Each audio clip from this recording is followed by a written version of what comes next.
What's going on, guys? Play Gaming here, back with another Epic 7 video, and today we're going over the update for December 23rd, 2021 in Epic 7. So starting off right away with the balance adjustments. So we are getting quite a few adjustments. Archdemon Shadow sounds OP.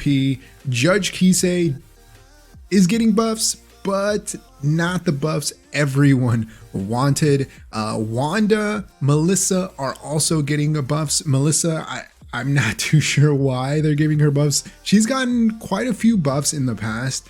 Lorena is going to be a PvE monster now with a built-in Daydream Joker. So if you haven't used Lorena in the past, she's actually a very solid PvE unit. It's a unit that I used when I first started the game, and I still use her for Labyrinth up until this day. So I highly recommend her. Wanda will now be able to bring in because of evasion, right? Because she is going to be able to hit evasion units now, hopefully, right?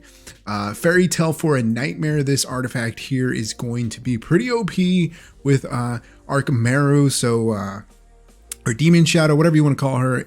I think it's going to be kind of broken with her, and I know a lot of people were trying to max this out to get the 100% chance to deal fixed damage. So I think it's going to be kind of nuts. It's either the 100% chance to deal fixed damage or the 60%. One of those, you need to max it out, right, to get the most amount. We are getting some adjustments to Guardians. So Xeon, Tom Cruise out is also getting some buffs. Both of these, I think, are definitely going to be a bit more useful now in Abyss. You know, in the past, I think I used these in like the first 1 through 90 a couple of times, a handful of times, but they'll definitely provide a bit more than Archie does, which is, I think, really nice. We are getting the special side story Fairy Tale for a Snowy Day week 1. So if you haven't checked that out, make sure you go check it out. It looks actually pretty cool. You know, this one's going to be, I think, a little bit different. They put in like a different, I don't know if it doesn't look like a mini game. It looks more like a quest or a UI, something like what they did with the previous one with like the Kawazu side story, the Kawazu Kawano one that we had, where you had to it was like another festival, of course, but you had to complete each day or something like that. But you know, you'll be able to go in and farm. There was one where you're gonna have to complete like certain buildings, which I think here they talk about. And so you'll have to upgrade certain buildings, and then after upgrading those, you'll be able to receive rewards. So that kind of sounds interesting. You'll be able to pick up the artifact. Ilynav's artifact is the one that's on buff, meaning that she has like the drop Rateup currency. I think that's the one that we saw here. Yeah, Ilynav, the nostalgic music box one looks pretty cool. And we have another mystery one, which I'm not too sure which one's that's gonna be. But we'll find out here. Make sure you buy out the shop like always. We're going to be getting, I think they mentioned Death Pen gear, which is, hey, I'll take Death Pen gear. I need more Death Pen gear. Everybody needs more Death Pen gear. The artifact actually looks pretty decent. Increases defense by 10% at the end of the turn, grants a random buff to one random ally. I think this will be good, maybe like in expeditions, PvE, right? Random buffs are always good. Along with that, we are getting Christmas Kanna or Holiday Kanna, whatever you want to call her. Santa Claus Kanna is dropping with the Epic Pass, the Warm Year End 2021. Kanna is a PvE unit, and you'll be able to pick this up after the maintenance with the Epic Pass. So I'm definitely going to pick it up just because of the skin is pretty cool. Like always, you can just buy the Epic Pass and get the rewards for 900 Sky Stones. If you want the skin along with the Epic Pass, it's going to cost you 1,800 Sky Stones. I'm going to be picking up this one here. But if you don't have Kanna, she is a free unit that you can get from connections. So I would highly recommend, if you like Kanna, even if you don't ever use her, it's always good to pick up the skins because it's very difficult to get those skin tickets. And they also take a very long time to come into the shop. So even if you never use her, I mean, how can you say no to Reindeer Kanna, right? How can you say no? But Conqueror Lilias is also dropping with this update. We've talked about Conqueror Lilias. We're going to do our best to pull Conqueror Lilias, but We don't have pity saved up, so it's going to be RNG, but she does look very, very strong. I think in both PvP and PvE, she will have her uses. But again, hopefully we can pull her to test her out, and then I can let you guys know, or you can let me know if I end up not pulling her. But along with Kanna's skin, we are getting a drop rate up for bomb model Kanna, along with Ilynav. Both units have been nowhere. Ilynav, a lot of people tried her out. A lot of people wanted her to work, but she's been kind of nowhere. And the same thing with Kanna. I think she's great for expeditions, and that's about it. You know, we are getting new content, which we'll talk about here, where maybe Kanna will be used, but I mean, who knows? It does look like you will need a lot more characters for that content, but we'll see. They're adding the Small Miracle side story to the Book of Memory, so you'll be able to go in and play that. I think the gear from this is speed set gear. These boots are actually pretty decent, even though you're losing, what, like 5 speed by not being able to reforge. I think they're still pretty good. Filler gear, definitely filler gear for like your Soul Weavers. If the helm, chest, and boots roll decently. Card of Small Miracles, this one here. This one I think I still use this for like one-shot Banshee. It's just to help boost stats, just in case your gear isn't that great. If you decide to go in, the artifact is pretty nice, but they do give us other artifacts, like the summer one that kind of does the same thing. They gave us one more, which I can't think of right now. But they do similar things where they increase attack. There's another one, I think the Spooky Salayu one also increases attack, but that one increases effectiveness or something like that. Here's that gear. Here are those boots: health, attack, defense, crit chance. The chest is pretty decent. It's a good filler gear for your Soul Weavers if it rolls pretty decent. And it also has speed. So I know some of you out there will roll penta speed, so you'll end up with a bunch of speed on your chest. Even the weapon, which is 3 speed, starting off base speed. So it's actually pretty decent. Other than that, we will be getting a rerun of the holiday pets. I have this one here. I got him from, I guess, one of the very first time that he came out. He's, I think, my hunt pet, something like that. Bearlock Holmes, Burson Lupin, and Bearcule Poro, something like that. Dr. Bear H. Watson. Hilarious names. I wish there was some kind of backstory to them, but you know, sadly there isn't. Along with that, we are getting other improvements and adjustments. I don't think anything major that we're getting here. I think they're doing something to the UI here, but let's move on to the additional content. So we are getting episode 4, chapter 3, West Prairie, coming soon. This will be dropping on January 6th. So it does look actually pretty cool.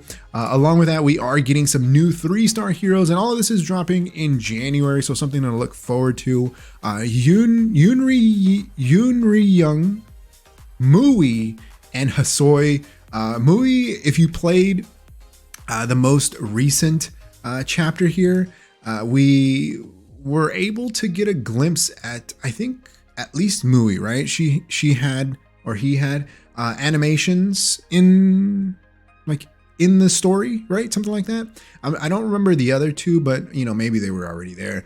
So more 3-stars, you know, something to look forward to. We don't know anything about their kits yet, but you know, hopefully they're good. Hopefully they don't take super high gear investment or requirement to make them work. But hey, waifus, right? You got to go all out for waifus. Along with that, we are getting a recruiting feature for Expedition, so you no longer have to suffer at the hands of fate, but you can recruit people from all across Orbis to help you in Expedition. So now you're not limited to only your guild or your friends list. You'll actually be able to recruit players from everywhere. So anyone will actually be able to join and finish off your expeditions. It's happened to me a bunch of times where, you know, all of my guildies finished expeditions and I go in and I run an expedition and it just never gets cleared because everybody's done, right? But just because everybody's done on your end doesn't mean that everyone else has completed expeditions. So this will help everyone, right?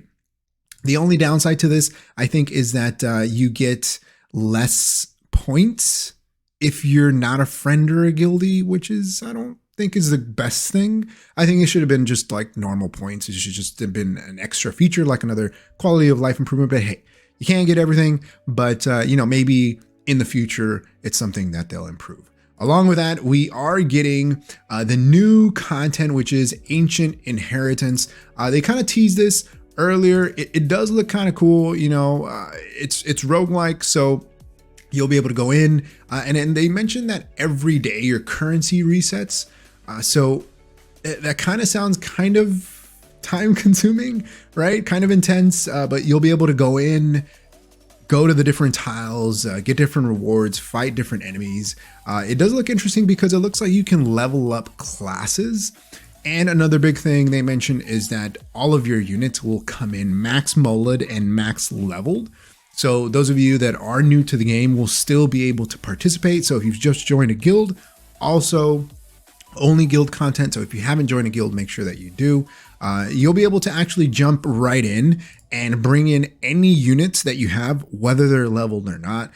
Gear will take some, I guess, some stats into account when it comes to fighting enemies and things like that. They haven't really talked about it too much, but it looks like it's based more on your team composition rather than your gear, just because your units are max leveled and max molded, which I think is pretty decent.